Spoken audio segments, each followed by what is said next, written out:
السلام عليكم ورحمة الله وبركاته. أعوذ بالله من الشيطان الرجيم. قال الله تعالى: وتعاونوا على البر والتقوى. وقال النبي صلى الله عليه وسلم: بلغوا عني ولو آية.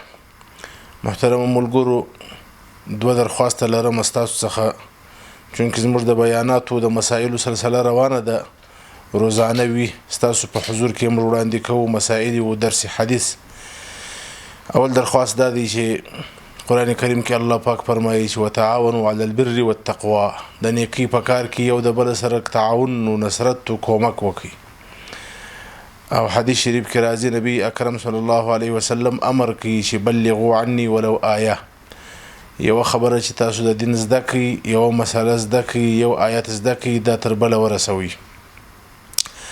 د رسول یو صورت دا هم دی چې ډېر ملګري په دې فیسبوک او په دې پیج او په دې یوټیوب او دې ترتیب کې شناخت لري، هغه د زموږ اواز تر نور ورسوي.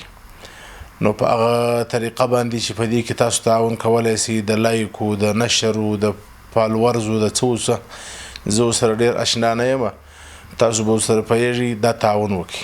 ډېر ملګري موږ ته میسیج په واتساپ استوي چې دا ستا بیان موږ په هغه ولیدي فیسبوک باندې. نو خدای دې خیر درکړي چې دا ولیدي، اوس زما سره دوباره دا خبره شریکول به ډېر اهمه نه وي، تر دې به ښه دا وي چې مخته یې تاسو شیر کړئ، نورو ته یې ورسوئ.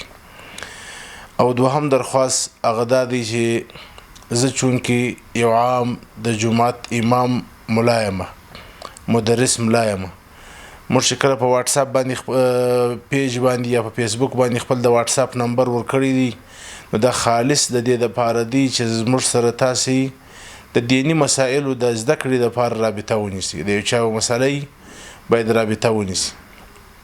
بعضې ملګري په دې سلسله کې زموږ څخه غوښتنې لري، موږ ته ټلیفون وکړي، واټساپ وکړي، په دې نمبر باندې زما دا مسله ده، زما دا کار دی په حکومت کې، زما د پاسپورټ مسله ده، زما د پلانکي دعوه ده.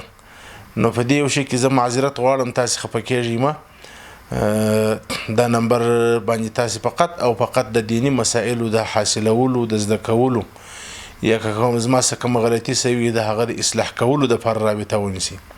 نور شخصي رابطې په دې نمبر باندې که نه ونیسئ، موږ به ستاسو څخه خوشحاله یو او دعاګو به مو یو. زموږ سره د دې مسایلو په نشر کې تعاون وکړئ. او دوهم دا دی چې دا واټساپ نمبر دا یوازې او یوازې د مسایلو د زده کړې، د بیان او د نشر او د پوښتنې دپاره دی.